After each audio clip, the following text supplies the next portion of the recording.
આપણે સૌ online payments તો રોજ કરીએ છીએ, પણ શું ક્યારે વિચાર્યું છે કે આ કેટલું સુરક્ષિત છે?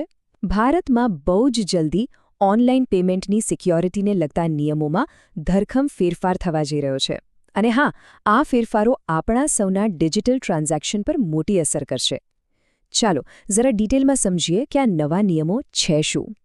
આજકાલ ઓનલાઈન ફ્રોડના કિસ્સાઓ એટલા વધી ગયા છે કે મનમાં એક સવાલ તો આવે જ છે: શું આપણું ઓનલાઈન પેમેન્ટ ખરેખર સેફ છે?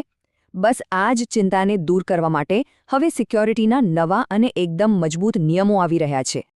1 એપ્રિલ 2026 આ તારીખ ખાસ યાદ રાખવા જેવી છે, કારણ કે આ દિવસથી ભારતમાં ઓનલાઈન પેમેન્ટની સિક્યોરિટી એકદમ નેક્સ્ટ લેવલ પર પહોંચી જશે. આ કોઈ નાનું સૂનું અપડેટ નથી, પણ એમ સમજો કે આપણા પૈસાની સુરક્ષા માટે એક આખો ડિજિટલ કિલ્લો તૈયાર થઈ રહ્યો છે.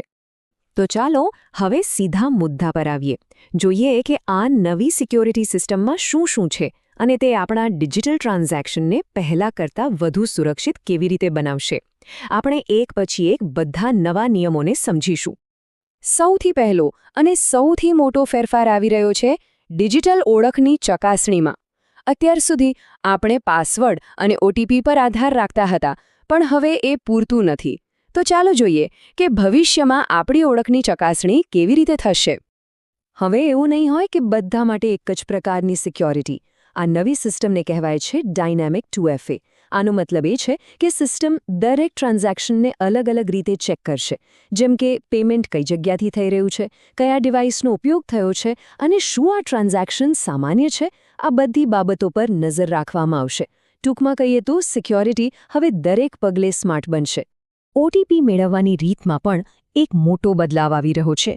આપણે બધા જ જાણીએ છીએ કે SMS દ્વારા મળતા OTPમાં સિમ સ્વેપિંગ જેવા ફ્રોડનું જોખમ રહેલું છે. એટલે હવે SMS OTPને બદલે બેન્કિંગ એપની અંદર જ એક સિક્યોર કોડ મળશે. આનાથી છેતરપિંડીની શક્યતા લગભગ ના બરાબર થઈ જશે. આ ટેકનોલોજી તો એકદમ શાનદાર છે. બિહેવિયર બાયોમેટ્રિક્સ એટલે કે હવે આપણી બેન્કિંગ એપ એ શીખશે કે આપણે ફોન કઈ રીતે વાપરીએ છીએ. આપણી ટાઈપિંગ સ્પીડ, સ્ક્રીનને ટચ કરવાની રીત, ફોન પકડવાનો એંગલ, આ બધી જ આદતો મળીને એક યુનિક ડિજિટલ ફિંગરપ્રિન્ટ બનાવશે. જો કોઈ બીજું આપણો ફોન વાપરવાનો પ્રયત્ન કરશે તો એપ તરત જ સમજી જશે. ઓળખની ચકાસણી તો થઈ ગઈ, પણ વાત અહીં પૂરી નથી થતી.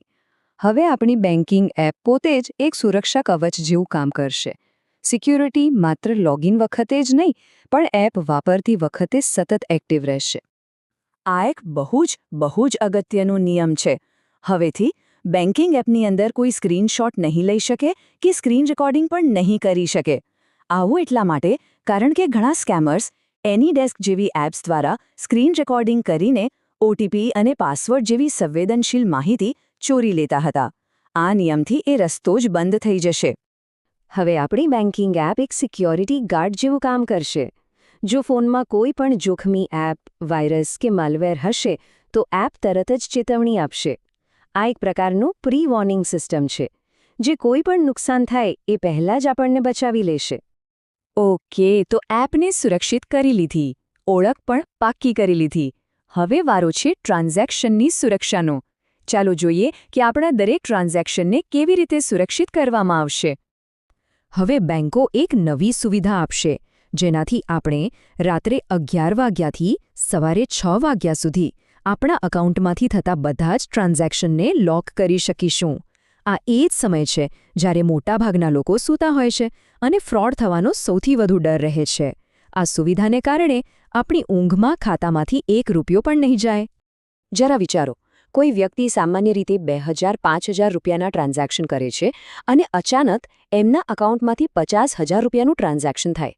સિસ્ટમને તરત જ ખબર પડી જશે કે કંઈક ગડબડ છે, અને એ પેમેન્ટ કરતા પહેલાં માતાનું નામ કે શાળાનું નામ જેવા વધારાના સિક્યોરિટી સવાલો પૂછશે. જો જવાબ સાચો હશે તો જ પેમેન્ટ આગળ વધશે. અને જ્યારે વાત આવે છે લાખો રૂપિયાના ટ્રાન્સફરની, ત્યારે સિક્યોરિટીનું લેવલ પણ સાવ અલગ જ હશે. 5 કે 10 લાખ જેવા મોટા ટ્રાન્ઝેક્શન માટે હવે ખાલી OTP કે પાસવર્ડથી કામ નહીં ચાલે. આધાર, ફિંગરપ્રિન્ટ કે પછી ફેસ સ્કેન જેવી બાયોમેટ્રિક ચકાસણી કરવી ફરજિયાત બનશે. આના વગર પેમેન્ટ થશે જ નહીં. તો આટલા બધા નવા નિયમો જોયા પછી સવાલ એ થાય કે આ બધાનો આપણા પર એટલે કે સામાન્ય માણસ પર શું પ્રભાવ પડશે? ચાલો ફટાફટ એ સમજી લઈએ. ટૂંકમાં આ બધા ફેરફારો આપણા ફાયદા માટે જ છે. આનાથી ઓનલાઈન ફ્રોડ સામે એક મજબૂત સુરક્ષા મળશે. કોઈ આપણી જાણ બહાર આપણા એકાઉન્ટનો ઉપયોગ નહીં કરી શકે.